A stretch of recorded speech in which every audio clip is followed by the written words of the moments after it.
Қайырлы күн, қыздар. Бүгін біз сіздермен өзбекский палау жасайтын боламыз.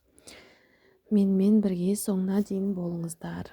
Ол үшін бізге ет, мен тұздалған, шамалы түсінген ет алдым. Сәбіз және де пияз и сарымсақ керек болады. Қазір бұлардың барлығын жақсылап турап алатын боламыз. Сәбіздерді соломка қылып әдемілеп турап алатын боламыз. Барлық ингредиенттердің мөлшерін описание бөлімінде қалдыратын боламын. Сәбізімізді турап алдық, енді пиязымызды да тура солай майдалап әдемілеп турап аламыз. Барлық ингредиенттерді осылай турайтын боламыз. Өзі палауға пияз, сәбіз, ет қой ең басты ингредиенттер. Осыларды жақсылап турадық. Енді етімізді үлкен бөлікке, 4 бөлікке бөлеміз, үлкен қылып. Менде етім тұздалған ет. Енді қазанымызға мен көз мөлшерімен май құямын. Күнделікті тамақ істегендегі майға қарағанда шамалы көптеу құясыздар. Сосын жаңа туралған етімізді майымызға салып, бетін жауып, қызартып, қуырып аламыз. Еттерім әдемі болып қызарып қуырылды. Енді бұның үстіне жаңағы туралған пиязымызды салатын боламыз. Пиязымызды салып, жақсылап бір араластырып, бетін жауып қуырамыз.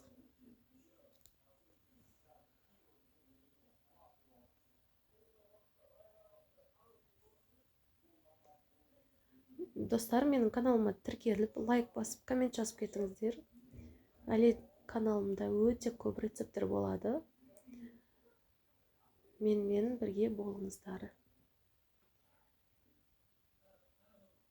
Мінекей, пиязымызды қызартып қуырып алдық. Енді жаңағы туралған сәбізімізді қосатын боламыз. Сәбізімізді салып, қазанға жақсылап оны да араластырамыз.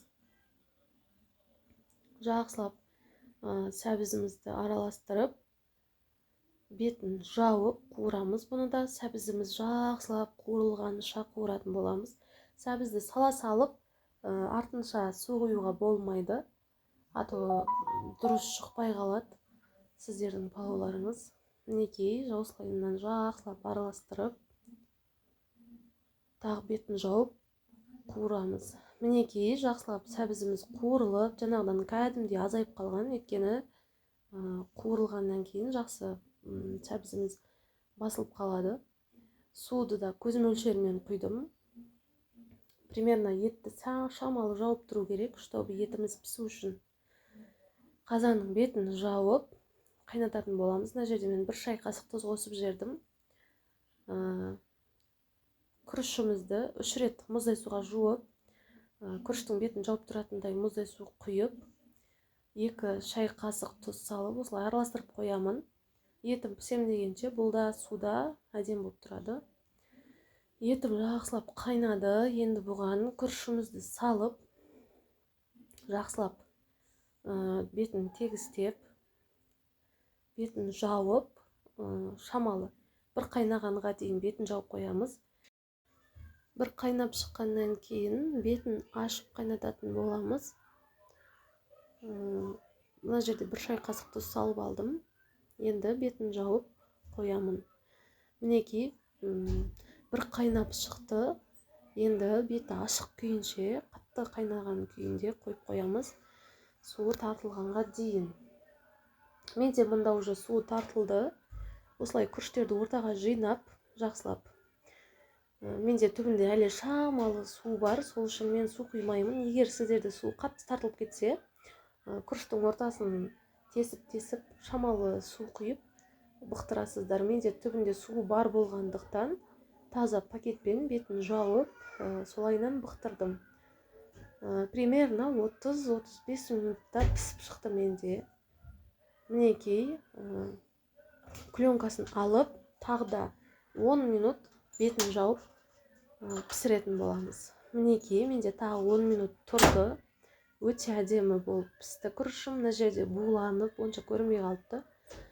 Жақсылап араластырып, қазанымызды етімді алып тақтайға қойып қойдым. Қазанның бетін қайтадан жауып қойып қоясыздар. Етіңізді турап әдемілеп болам дегенше тамақ суып қалмайды.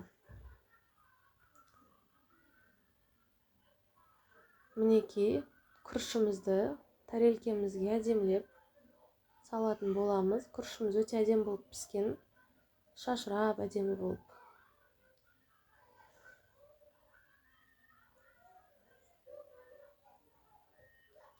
Тәрелкемізге әдемілеп салатын боламыз. Сосын жаңағы алдын ала алып, турап, дайындап қойған етімізді бетіне салып, әдемі қылып. Ауызашарға, әртүрлі қонақтар келген кезде дайындап берсеңіздер өте керемет, өте дәмді палау болып шығады. Менің рецептіммен дайындап көріңіздер. Өзімнің барлық құпияларыммен бөлістім. Бүгін 8 наурыз халықаралық әйелдер күнімен құттықтаймын қыздар. Менімен соңына дейін болғандарыңыз үшін рахмет. Сіздермен болған Ақнұр Асанбай. Сау болыңыздар.